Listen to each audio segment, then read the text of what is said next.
Kenneth Crowther, Principal of St. John Henry Newman College. Welcome to the NAC on Australia podcast. Thanks very much. Nice to be here. We've known each other a little bit, but I'm always interested when I get people on this podcast to sort of ask them a little bit more in depth about their background. You are now the principal of this Catholic liberal arts school in Brisbane. How did you get interested in classical education originally? What prompted you to get involved? Yeah, good question. It's always the important question to ask, because classical education is not something that people necessarily know a lot about. So I became a teacher in 2009, and I taught for probably about 5 years. My teaching areas are, technically speaking, what I was trained in: English literature and drama. But because of my previous career, media studies was also the main thing that I taught. And so I really enjoyed doing those things, teaching media and making movies and directing plays and having a lot of fun. But after about 4 or 5 years, I was put in the position of the head of English at my school. And all of a sudden, I had to be asking questions about curriculum, which are a little bit different. The sorts of questions that I'd be asking before was more about practical, hands-on, having a good time sort of stuff, whereas now responsible for English, which is not an elective, which everyone has to do. And interestingly, on reflection, I realized it was the first time, even through 4 years of study to become a teacher, it was the first time that I found myself asking, what's the point of education? What's actually the purpose of education? So I'd been teaching for 5 years and studying for 4 before I said, well, hold on, what is this thing that we're actually doing here and what's the purpose of it? And then you ask that question, and because of my interests already, because of the way that I like to think and research things, I just kind of went down the rabbit hole of the history of education and the philosophy of education and discovered classical education and the liberal arts, which is nothing that I'd ever come across before, but completely changed the way that I had previously been. I would say it changed the way I'd been thinking about education, but really had not been thinking about education. It was just an assumption, a series of assumptions that I never really overtly, intentionally made. And then all of a sudden, when I started asking these questions, I realized there's some really good answers and there's some really bad answers. And assumptions are probably one of the biggest problems. Yeah, right. Okay, well, let's define terms then. What do you mean by the term classical education or liberal arts education? Yeah, there is no one single definition for it, I don't think, which is evidenced by the fact that there are so many different variations of it in practice at the moment. The liberal arts is a very particular thing. The liberal arts were the 7 liberal arts of ancient Greece and Rome, and then the medieval church. And so they were the trivium of grammar, logic, and rhetoric, and then the quadrivium, which is the mathematical arts of arithmetic, geometry, astronomy, and music. So when people say liberal arts, a lot of the time they don't mean that, but that is a specific thing. That is something that actually existed. Today, when people say the liberal arts, a lot of the time what they mean are the humane liberal arts of literature, philosophy, theology, and history. So at a place like Campion College in Sydney, that's generally what they mean when they say the liberal arts. It doesn't mean that they don't care about those other things, but that kind of forms the foundation. And in a tertiary institution, and a lot of tertiary liberal arts colleges in the States, they mean more that other thing, the 4 humanities subjects. Classical education is more the terminology used for talking about primary and secondary education, not tertiary. But you can do, a classical education is like the container, and within that container, you would probably do the liberal arts. You'd probably teach those 7 liberal arts, although teaching astronomy as a subject, to 5 and 6-year-olds is probably not done. Not officially, it might just be incorporated into other subjects. So classical education is this container, and even within that container, there's variations. But probably when I use the term, and the general consensus would be, there'd be a few particular things that stand out. It's curriculum, so it's what's taught, and it's pedagogy, which is how it's taught. And then I would add, there's a philosophy and, for me, a theology behind it as well. But those things are maybe a little bit more tendentious. So The curriculum distinctives are a focus on the great works of literature. So classic books. We don't read things that are modern just because they're modern. We're not opposed to modern things, but there is the great conversation that is extended throughout time in the great works of literature, and they've stood the test of time, and that's why we focus on them. They teach us about what it means to be human in a timeless way. So literature is a big focus. History is a big focus. We teach world history, and with a particular focus on Western Civ, because there's so much history to learn. And we're in Australia, and Australia is founded upon Western civilization, and so it makes sense for us to have that focus. I could imagine a classical education in China having a completely different approach to the particulars of the curriculum, but having the same philosophy behind the decisions that they make. Mm. But the Australian national curriculum from P to 6, from K to 6, primary school, really has extremely limited world history. Really, really no essential world history other than the connections from England to Australia in colonisation. But the idea that 6 and 7 and 8-year-olds would be dressing up as knights and having medieval feasts, that's not in the curriculum. But that's something that we know kids love. And it's the right time to be telling them the story of history, just as a story, not as a whole bunch of analysis, but just a lot of knowledge. And so knowledge is a real focus of classical education as well. We believe that particularly at a young age, we need to give students knowledge so that then they have knowledge to build other knowledge upon. Knowledge begets further knowledge. And we don't realize it as adults that most of what we read, we understand because we have this foundation of knowledge that helps us to intuit what's being said between the lines. Whereas if we don't give that to kids, they just don't have it. There's usually a focus on a classical language. This is not compulsory for classical education. You could really be a classical inclined school just with the great books and with history. But at St John Henry Newman College, we'll be teaching Latin. And then there's a focus on the arts, particularly the fine arts. And the arts are more about learning the history of these arts and the figures that created them, more than just self-expression. It's not just do a paper mache telling me how you feel. It's we want to kind of reintroduce mastery to the arts. So that's a summary, and there are a lot more things than that. It's not like we ignore mathematics or STEM, what is called STEM subjects. In fact, teaching mathematics classically really does mean introducing and bringing in Euclid at some point in time, Euclidean geometry, because it's less about just memorizing formula and applying them, and more about understanding the logic and the language of mathematics, which does end up making students far more mathematically capable, even though at first it might seem a little bit obscure to do that. So I could go on forever, but there's some of the major things. And I'm sure there's lots of debate about the edges of it, but broadly defined, classical education, I think it's fair to say, used to be at the heart of education in the West, but now no longer is, because it's on you guys, new liberal arts institutions, to try and rejuvenate it or reintroduce it. So what explains, in your view, why this classical education was phased out from mainstream education? Yeah, there's a lot of ways to answer that, and it's just like everything. It's not simple.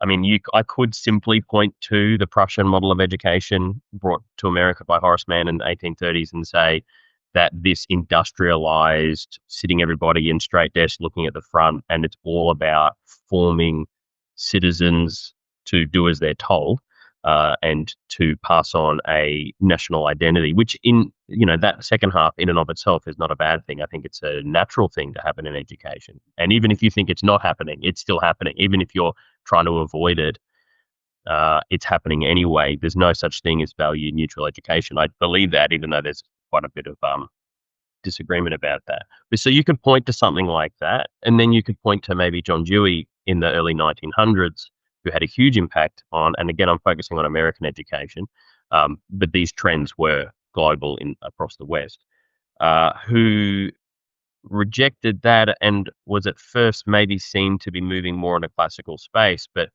one of the issues with an approach to education, with any approach to education, is, well, what is its deep underpinning foundation. And what that really means is, what is its anthropology? What does this form of education mean, take for granted about what it means to be human? So every pedagogy, it's often said, and James K. Smith said it very specifically like this, every pedagogy assumes an anthropology. And if you don't have an anthropology established, then you're just picking a grab bag of different ideas and a choose your own adventure of what education should look like. And we've seen that. We've seen that over the last 50 years of Australian education. Absolutely. That's why every 5 years there's a new trend, because we don't really know what these humans are in front of us. We're just trying to follow the science. And as we know about following science, science is never settled, so things always change. So you could point to those more practical things, but I often point to much deeper and more historical things. And I would say that a lot of this happened in the Enlightenment, where a rationalism divorced from a theology kind of started to take place, and the vision, this old vision, the classical liberal vision of education, has a settled idea of what the human person is, and that's a person in relation to reality, and because this was a medieval vision, in relation to God as well. So, philosophically, we could talk about some pretty big metaphysical concepts like univocity of being or nominalism that I think, and I've talked a lot about how they trickle down, but it is a trickle down process. It's not an overnight thing. Just one by one, these little changes happen over a course of 500 years to get us where we are today. I would say maybe the number one thing is the economic need for a return on investment in education. So utilitarianism that has come to dominate education, which is basically, if you ask any common person in the street what is school for, they will say to get a job.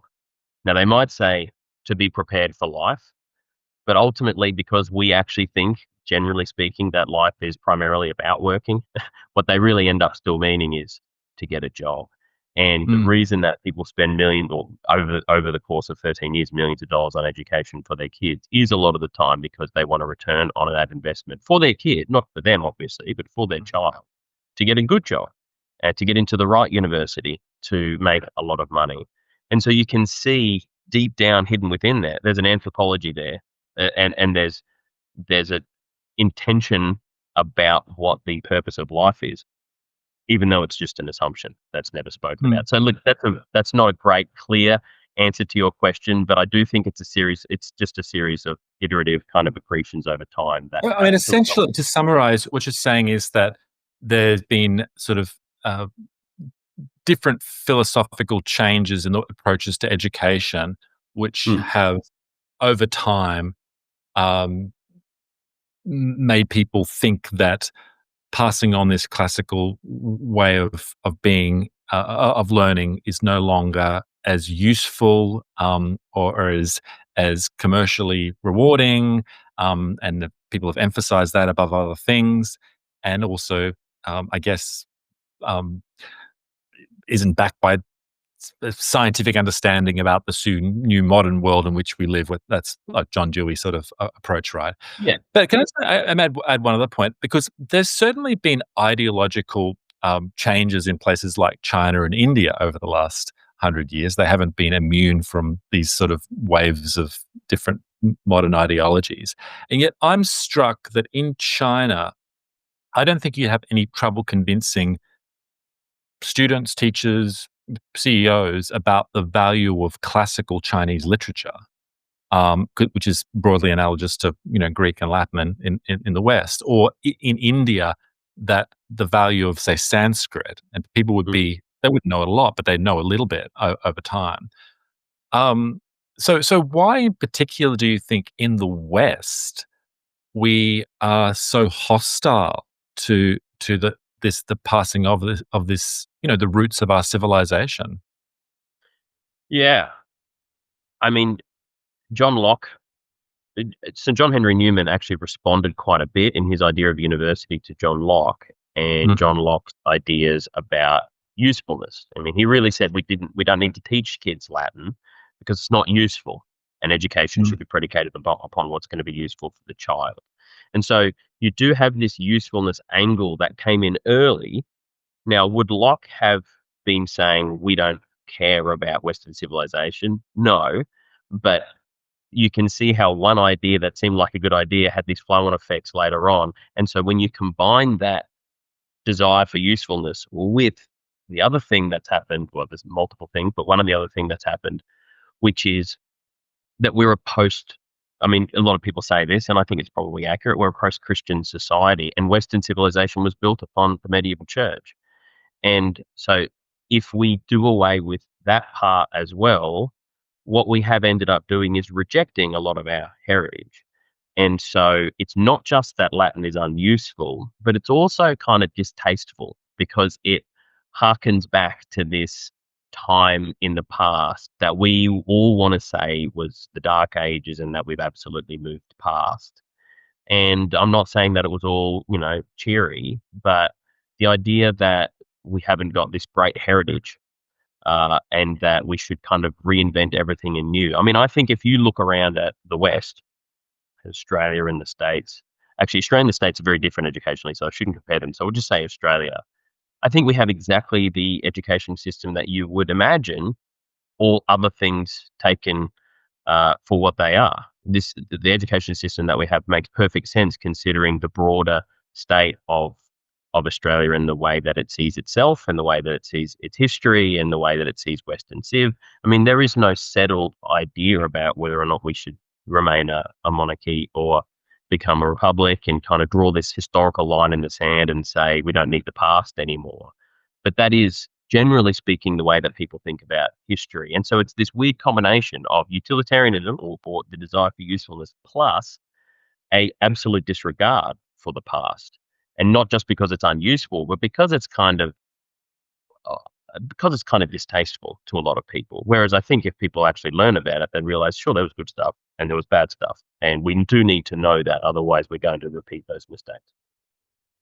Yeah, I mean, it's interesting you mentioned John Locke. He comes under a lot quite a bit of criticism in national conservative circles because of his overemphasis on the individual that is perfectly kind of free in his understanding, and also that the emphasis on his type of liberalism, which was different in the 17th century to what eventually developed over time, but the sort of germs were planted there, which stresses the need for the individual not to be restrained by these unchosen constraints to either the past or potentially family or other individuals, and it must be up to them to sort of choose.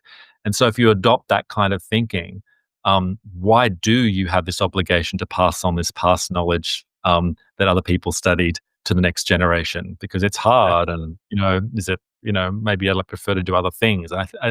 It is interesting that the founder of the namesake of your college was onto that at that stage and focusing on it directly. And one of the things that also strikes me is that can anyone really deny that educational standards have deteriorated over time? I mean, if the focus is on being, usefulness, then there's a famous quote by Job Sobran, a New York columnist, American. He said, in 100 years, we've gone from teaching Latin and Greek in high schools to teaching remedial English in college. And then there's all those things that you see online about the tests that were given to sort of year 7 students in, Nebraska, and they were quoting and were expected to do very sophisticated analysis of, Latin texts, which I think is well beyond me and well beyond probably most people today. So that it's almost impossible. So how did we get into a situation where, by focusing on usefulness or relevance in education, we actually led to a situation where people are less skilled than they would otherwise be? Yeah, well, I mean, it's interesting because you use the word skill there, and I actually think skills and an over-dependence and over-interest in skills at the expense of knowledge is a real part of that.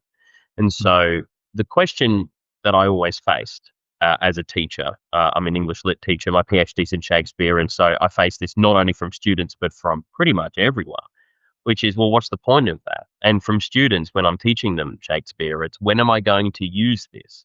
And so they've caught this virus, this way of thinking that the only thing worth learning is something that I'm going to use. Mm, And that is a real skills approach. That's a real, like, this is a practical skill that I need to do something with. Even knowledge in and of its, for its own sake. Well, I'm not going to use this knowledge for anything. It's not useful knowledge and therefore it's pointless. And so I think I often point to that, to the educational decline, even just in the last 100 years, just as you've just pointed out. But when I talk to the average person about that they don't care.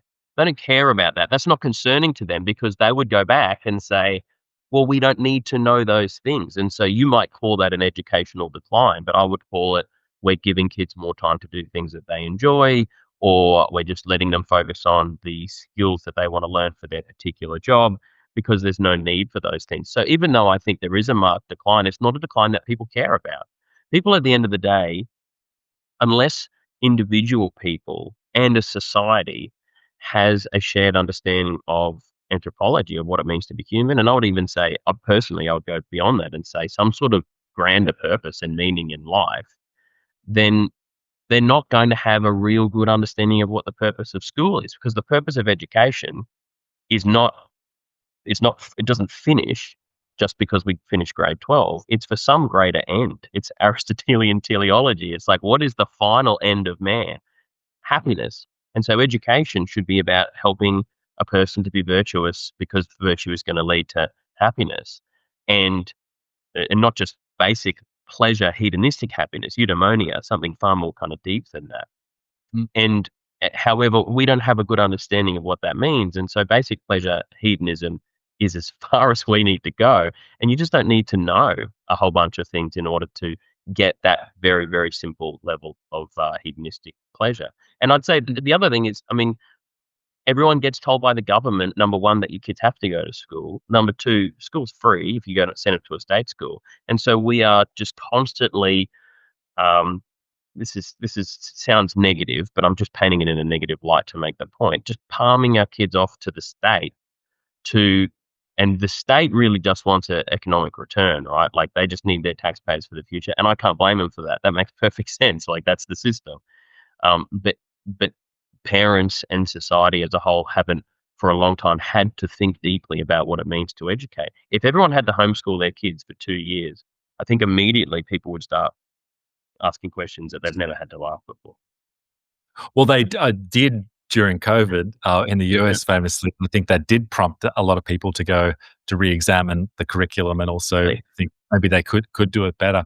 There's that quote, which I'm sure you're familiar with, by the American poet Robert Frost, where he said he studied Latin like the violin because he liked it, and that emphasizes that the classical education, like music, it's not always sort of reducible to sort of a utilitarian analysis. But at the same, so like you said, that we're not just generating skills, um, but at the same time, you are claiming sort of positive benefits for a classical education in the broader sense, right? Mm. Do you think do you think people who learn classical education become better citizens? Statistically, classical education hasn't been operating very long to be able to get those kind of long-term trend analyses. But in the States, there have been some initial ones. There's the Good Soil report that came out a couple of years ago, which was, I think, conducted by Notre Dame University. And active citizenship was one of the things that they measured. And this particular group of schools, which was ACCS, the Association of Classical Christian Schools in the States, absolutely, that was one of the markers, was that was higher. In fact, on almost all of the metrics that you could care about, both academic, economic, and social, and personal, they were exceeding. And so I think that can happen. I don't place it as an intentional goal because I think it's a byproduct of something that I care about more, which is wisdom and virtue. So what we want to do at Newman College is cultivate wisdom and virtue. And I think that a wise, virtuous person will be a good citizen. Mm. But I think that you can be a, in inverted commas, good citizen without being a wise and virtuous person, because it could just mean that you do what you're told all of the time. And that might not necessarily be the wise and virtuous decision to make. And so I think what we try to do, what classical education tries to do, is focus on first things and let second things take care of themselves. And so when we focus on the good, the true, and the beautiful, when we focus on great works of literature and art and music, and when we help our students from an early age to master English and mathematics, then the other academics really take care of themselves. And so it's not that this is an anti-utilitarian education in as much as it's not useful. It actually provides incredible usefulness, but only because we focus on first things first. Because what has happened with regards to training for jobs over time is that it used to be that you'd go to primary school, or a lot of the time you'd get that education at home. And then maybe, depending on how far back we're going, you'd get an apprenticeship with your dad, if he was a craftsman of something. If you're going to go to university, so maybe you do primary and secondary education, then you go to university, but that university is like a liberal arts degree. Everyone basically studied the same thing. And in the States, you still see this with everybody going off to college, and they do these undergrad college degrees, and then they go to grad school, and grad school is where you specialize. Now, Australia has the obsession with utilitarianism way more. And so we had university was where you went to get your ticket to a job. And I would say over time, you can see the impact that has had on universities, where it becomes about credentialing more than anything else. And that's kind of the number one goal, is you go to university to get a job, and universities market themselves on how many kids get jobs from their degrees. Then that obsession with specialization got pushed down into secondary school, because you needed to do the right subjects in secondary in order to get into the right specialist university program. And that specialization has been pushed down into primary school. And you can hear it a lot of the time, where maybe some boy often doesn't really like reading. And so instead of being told, hey, reading's really good for you, reading's going to make you happy, if you push through, you're going to really love it, we say, well, you're not an English kid. You're more of a math kid. And so even though we don't realize it, we're starting to narrow down the potential for this young person for what they could possibly be from a very, very early age. And so we start specialization, which is a narrowing. We start that really early. Whereas classical education says we don't want to get too ahead of ourselves with this specialization stuff. We want to give them the gifts of all of these types of knowledges that they might not otherwise experience. And then they can choose at the appropriate time, which is not in grade 7, or not not in grade 9. Now, of course, because of our system, we need to work within that. But I'll always be encouraging students, even if they want to be engineers or work in economics, to read literature, because they're going to be better engineers and economists if they know Dante. And that's a pretty unquantifiable thing for me to say, but it comes from an anthropology rather than from scientific evidence. Do you think that studying the classics, or learning in the classical education curriculum, inevitably would make one more religious? Yeah, there's a lot of questions about it. I'll speak personally from my own convictions first, which is that I don't think any education is 100% irreligious. I think because you're always teaching something to be valued, you are telling young people what to value. Even people that are trying to be value neutral are teaching the value of value neutrality. So it's really impossible, right? You're always imparting some kind of value system to people. And I think a value system is one way of thinking about religion. Now, obviously, there's the faith component of that. But if we just start there, a lot of people, in fact, Christopher Dawson, in his really brilliant book, which I recommend people read, called The Crux of Western Education, he talks about the religiosity of John Dewey. John Dewey approached democracy in education with a kind of a religious fervor, but the religion was just the religion of the state. And so there is always some kind of religious dimension to what it is that we do when we teach a young person, because we're telling them this is good and this is bad, or this is worth studying and this is not worth studying. Now, so I will say that just generally speaking, I think that there's a value impartation.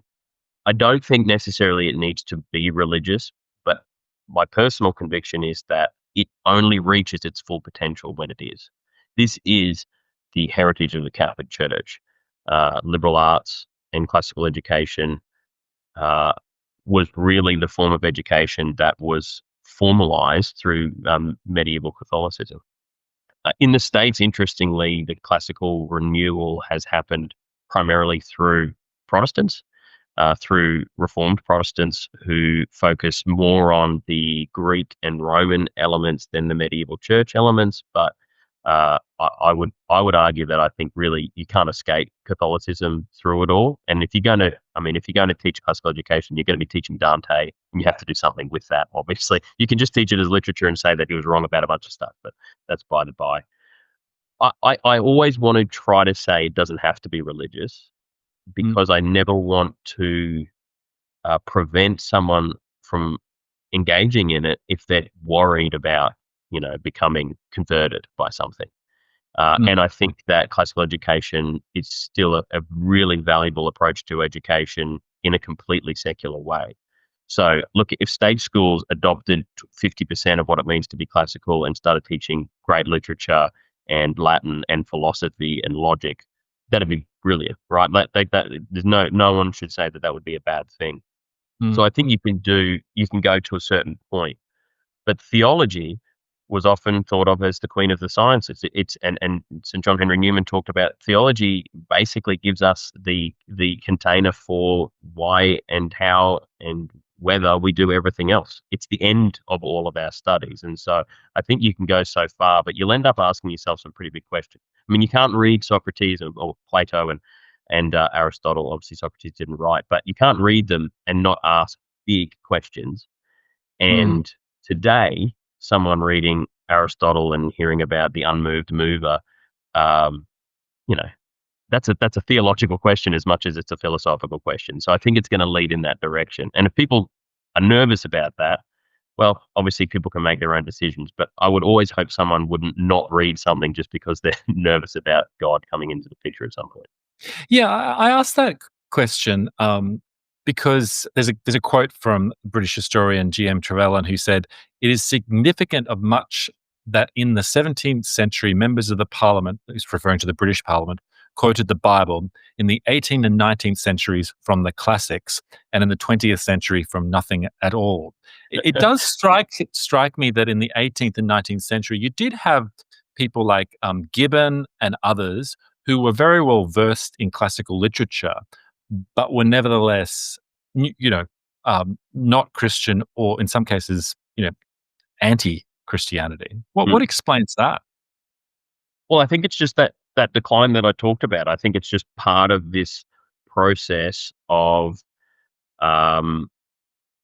disavowing things from the past. So, so for instance, people who are very interested in the classics and not very interested in religion there's a kind of a cognitive dissonance there that they're going to have to come over, because the classics are very interested in religion.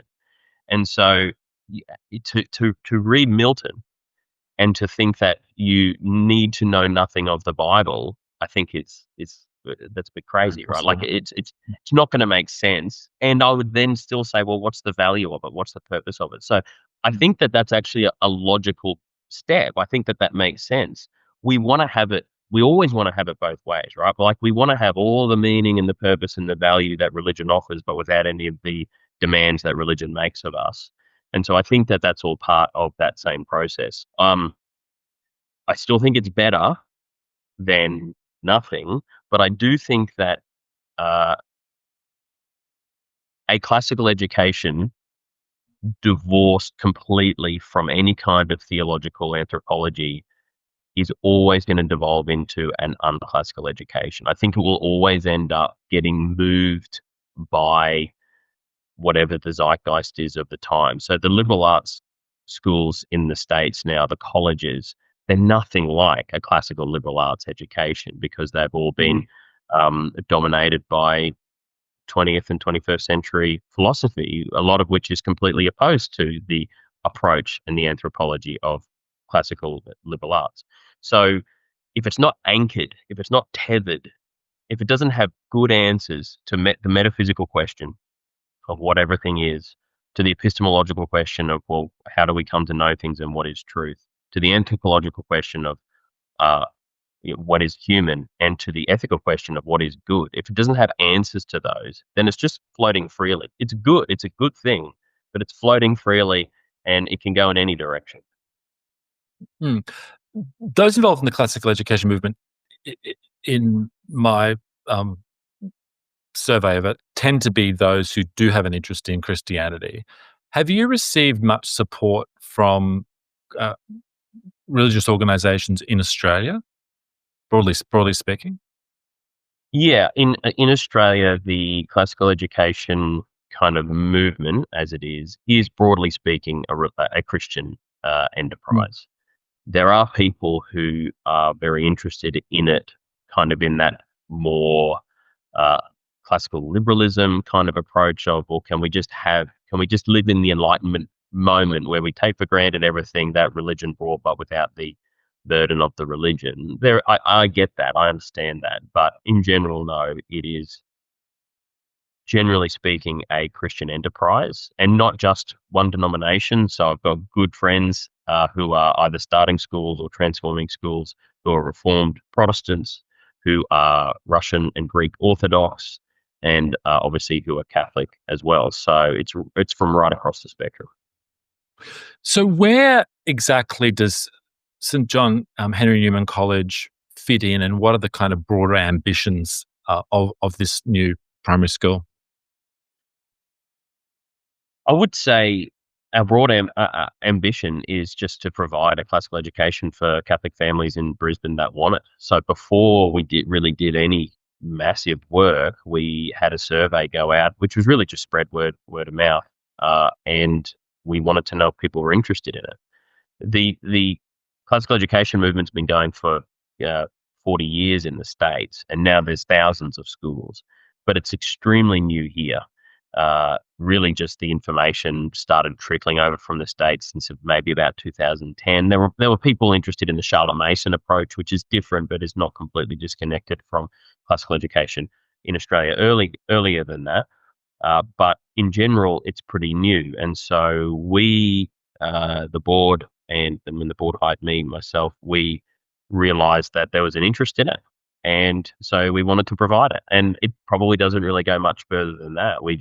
I know that this is a beautiful form of education. It's the kind of education that I wanted school to be when I was a student, and I wanted it to be when I became a teacher. And I haven't advertised at all. I have teachers calling me up and emailing me out of the blue all the time, asking to come and teach at the school, because this is what people love about education. And so that's really all we want to do. Now, if growth comes, we actually want to stay a small school.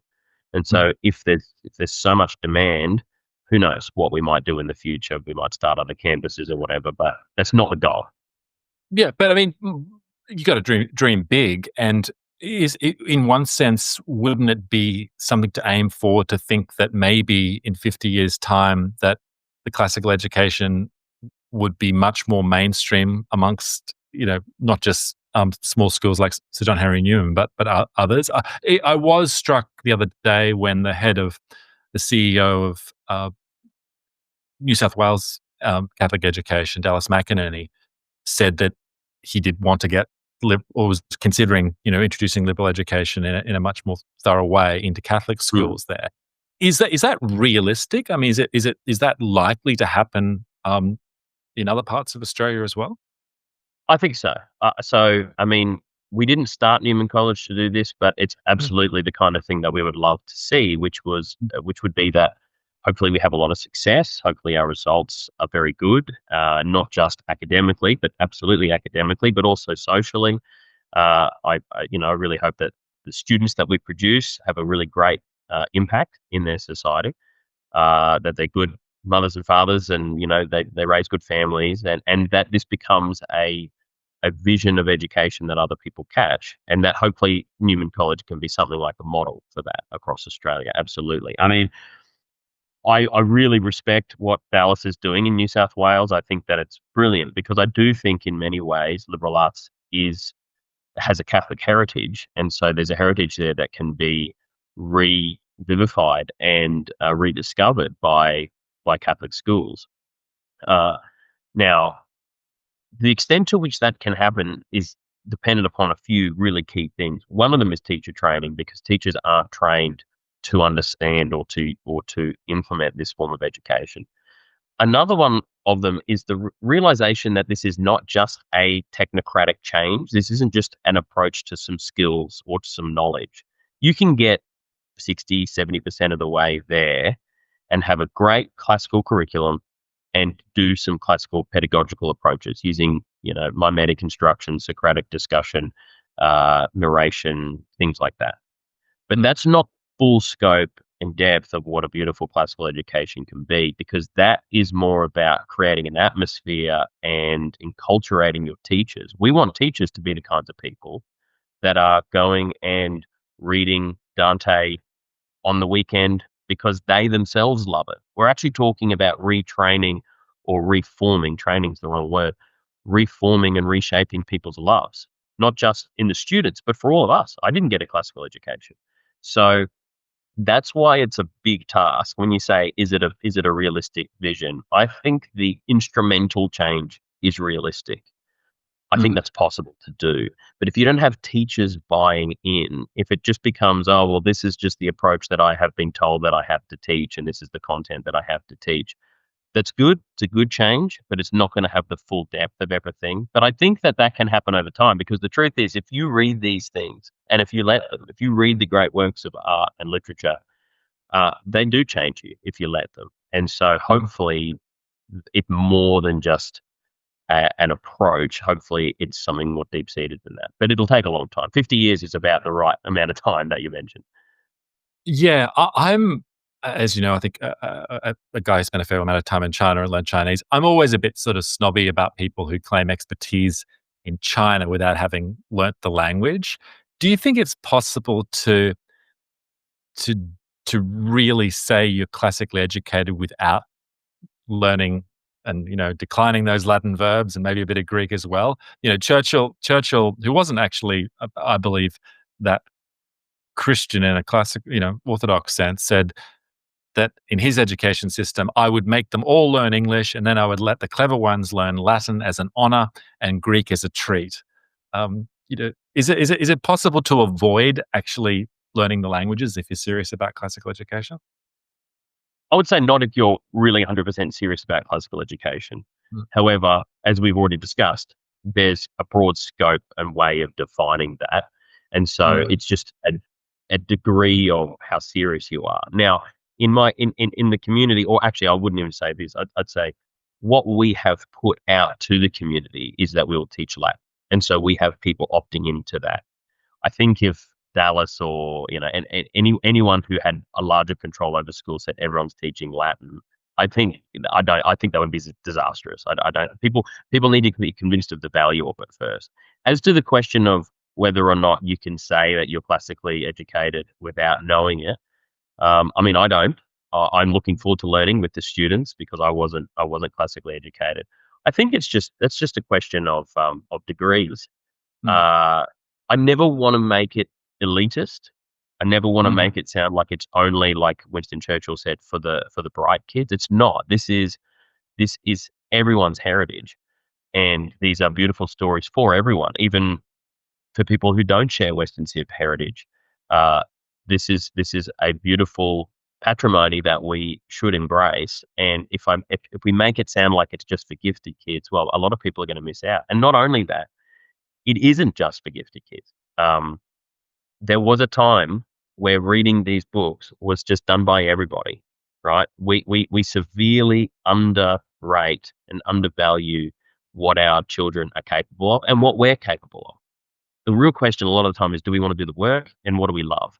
And so if we love sitting around on our phones, then, and if we don't want to do the work, then we're never going to see the value. But as I always said to my students when they said, why are we doing Shakespeare? I said, guys, I love Shakespeare. And so this is going to be a lot of fun for me. If you hate Shakespeare, this is going to be really rubbish for you. But if you loved it, this is going to be a lot of fun. So can you see the difference is just what you love? If you Mm. put someone who loves rocks in a quarry, they're going to have a great time. If you put me in a quarry, I'm just going to be looking for the way out.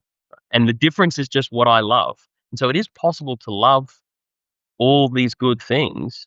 And if we train ourselves to do that, we're going to be happy. I think that's a big part of what we're trying to do in classical education is to help everybody, young people and old people alike, to love the good and true and the beautiful things because it will actually make us more joyous people.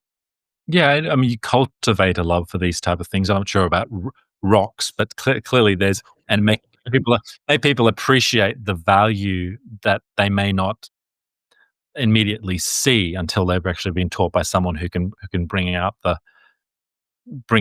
those interesting elements to it. Hmm. At the moment in Australia, um, for people who are not based in Brisbane and perhaps want to have access or give their children some exposure to this, what online resources or other avenues are there for them to make that available, or is the answer simply nothing much?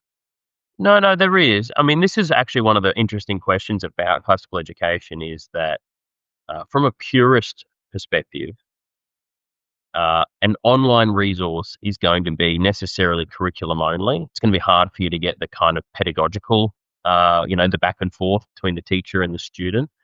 And in general, I would say this is actually one of the things that Newman College is getting there's a lot of interest in, is that we're relatively low technology. We're not going to have one-to-one devices for kids in primary school or anything. Prep kids aren't going to be parked in front of an iPad. And so you can get the curriculum online, and there are great places to do that, but it's going to be just one part of the fullness of what it means to be classically educated. But Hillsdale College in the States has a whole bunch of free courses, which are really high quality and are all about kind of big moments in history, big philosophical ideas, and great works of literature in Western Civ. So you can do them. They are all available. In Australia, there's a group called Via Classica, which do offer online tutorials and classes in classical education. There are a lot of things in the States that are available, even just to kind of for people to learn more about classical ed. But there's not a great deal for Australians who want to potentially give their children a classical education, short of doing it yourself, which, I'm an advocate for. We homeschool our kids, or some of our kids will be going to Newman College next year, but some of them will be too old. Short of doing it yourself, there's not a great amount of possibilities online. I think, but I would say give yourself a classical education and then give it to your kids, even if it's just supplementary. Even if what you're doing at home every night is just reading The Wind in the Willows to your kids, that's like the tiny little beginnings of a classical education. Well, what about in other states? Is there anything directly equivalent to John Henry Newman College in New South Wales, WA, Victoria? I mean, where do people, or is it? Yeah, it's very early days. So in New South Wales, there's Hartford College, which is a boys 5 to 12 school, which is, I think, would probably describe it more as itself as liberal arts than classical, but that as we've just discussed, that's a fine distinction. Certainly be a relatively classical school, and that's a Catholic school. Obviously the Catholic, you talked about Catholic schools in New South Wales. They are piloting some classical education shifts in a couple of little schools. I believe something like that is happening at Melbourne. There's a Catholic school called St. Philip's, which is potentially undergoing this change, subject to parent interest. In Adelaide, there's a school called St. Benedict's, which is just started a year and a half ago, small school on the outskirts of Adelaide or in the Adelaide Hills. And I think that's maybe P to 5 now.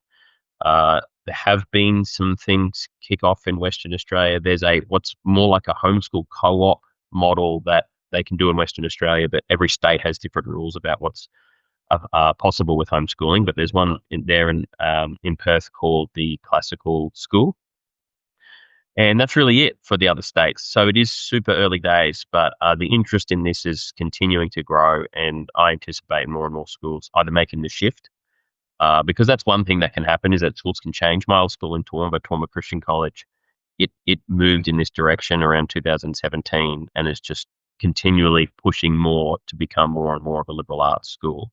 And it's probably, I would consider it to be the biggest liberal arts school in Australia, because it was already a school of 800 kids, and so now it's just kind of made that transition. Did you have any stats on what percentage of primary school students in Australia today are enrolled in anything that would resemble a classical education? I mean, I don't have any concrete stats, but I would say that it would be an infinitesimally small percentage based upon. I mean, where it would get the real numbers is homeschooling, and homeschooling grew significantly through and after COVID. And a lot of homeschoolers are very attracted to the classical approach and the Charlotte Mason approach, which I mentioned before, which is quite similar in many ways to classical education. Mm. This is a good faith criticism, but I was reading the historian Corelli Barnett, who was critical of the 19th century in UK in many, many ways, in trade and other areas. And one of the points he made is that the British private schools did emphasize, learning the classics and the rest of it in the way that sort of Churchill emphasized, but they did lose a bit of technical expertise that the Germans, under their Prussian sort of education system, did develop. And technical skills are something that are useful, right? They are.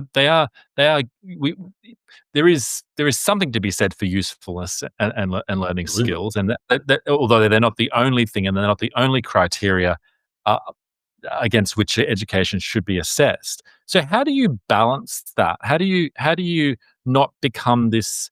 You're not training monks in a monastery. You are training people that do have to ultimately engage in the wider world, and need to have professional and technical and other skills in order to make a living. How do you not become sort of too rarefied? I don't think that's a risk at the moment, obviously, but do you see the good faith criticism that someone like that is making? Yeah, and it is a good one, and is always one that's worth mentioning, because when you're swinging a pendulum from one side to the other, you can always overcorrect. And always in these conversations, I obviously end up focusing on the distinctives and the differences, which make it sound like they are the primary thing that we do. One of the things, so before I became a teacher, I worked in media, in film and TV. I was a documentary filmmaker. And at one point in time, I did a bit of work for Channel 7 in Toowoomba, where I'm from.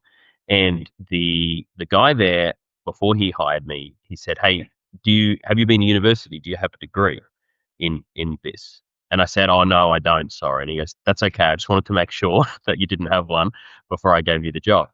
Because what that skill training did was teach more like rote mechanization of a particular set of processes, rather than the understanding of the logic behind the skills.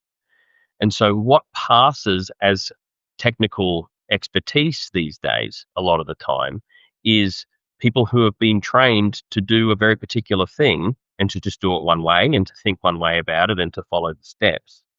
So classical education recognizes the importance and the value of skill training, but it recognizes the importance and the value of logic in conjunction with skill training, so that rather than people being trained to do one particular thing, they are educated to be able to make sense of a whole variety of different skill processes, and to be able to operate within them. So this is when I talk about not narrowing down the focus too soon.